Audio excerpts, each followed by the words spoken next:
Hello and welcome to Marketing with YouTube. This is going to be a different type of lecture.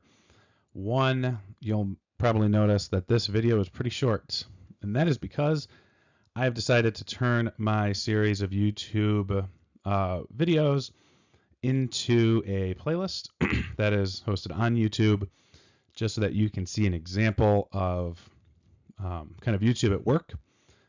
There are several videos that are divided up. They all come from the same presentation. So if you're following along with the slides, that is all one file. But I'm trying something new with the PowerPoint record option and also the way that they let you export stuff. So interesting developments. But I would also like to hear what you think of all this. If you prefer the shorter videos, then I'll just kind of do that moving forward. I think I've always tried to avoid the long 30-minute videos, so today we'll try a bunch of shorter ones. All right.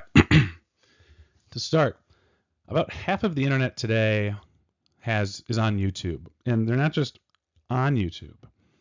They are logged in to YouTube, and that is because YouTube is owned by Google, acquired back in 2006 for over $1.5 billion. For comparison's sake, Instagram, when it was bought by Meta in 2012, was just about $1 billion on its own. pretty staggering. Back then too. It's the second largest search engine if you think about how you use YouTube, behind Google. But then it's also the second largest social network if you define it by engagements, likes, comments, shares. That is all done on YouTube more than anywhere other than Facebook. So just to kind of wrap up this overview part, we have about, almost everybody uses YouTube on a mobile device if they have it. You're seeing 1 billion hours per day watched, like, of YouTube videos. It's the number one in terms of reach and viewing hours when you think about streaming services in the US. And it reaches more 18 to 49-year-olds. That's kind of that key demographic than all linear TV networks combined in the United States. Now that, I wonder what that says about just kind of TV and network television in general. So YouTube originated, if you were alive or remember, back in 2004, the Super Bowl featured a classic wardrobe malfunction between Justin Timberlake and Janet Jackson. If you want to watch that or you don't know what I'm talking about, why don't you go watch that on YouTube? And what happened is a couple of former PayPal employees were looking around and they couldn't find video of the incident. Then there was an Indian Ocean tsunami in 2004 that killed a ton of people. And they once again were looking for videos, news coverage for anything from the tsunami, and they couldn't find it on any websites. So they decided to put together a new place called YouTube when they couldn't share a video that they created at a party, and they kind of brought all these ideas together. We can't find video online. We have nowhere to put our own videos. We need to create something for that.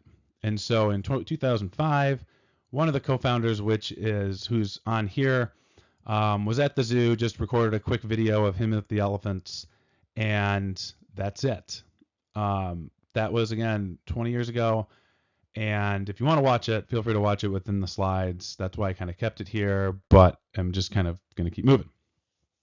Now, by the numbers, some surprising things to look at. One, people are spending an average of 53 minutes per day on YouTube, which is massive. I imagine there are some significant outliers, like 23, 24 hours if there's just a video playing.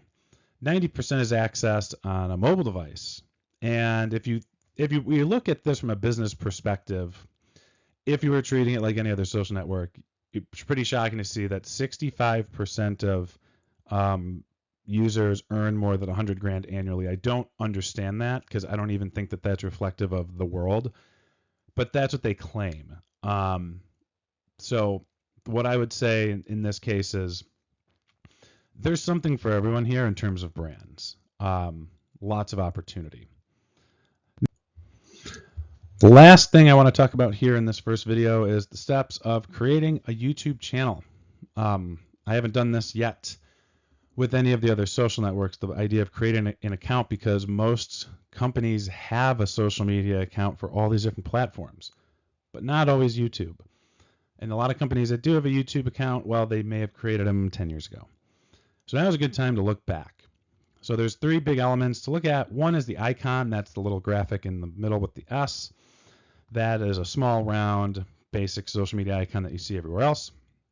That also appears on search results with your videos. Two, you have the banner, which is the big graphic spanning across the slide there. That is something that is larger, but also there's a couple different sizes that you need to account for. There is a template when you go to create one that's like, all right, let's look at, there's an option for the image needs to fit within the big size for the desktop, and the middle size for tablets, and the small size for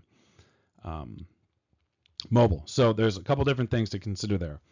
Then finally, there's the channel description. That's a quick overview. You can also put a video there, and that's just a kind of your classic session channel overview description to describe not just who you are, but then what that channel is for. A lot of times brands just say, oh, we're the #1 provider of whatever.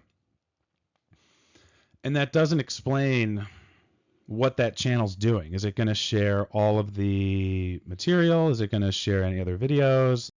What is it here for? So you want to consider what that is and keep it more than just your mission.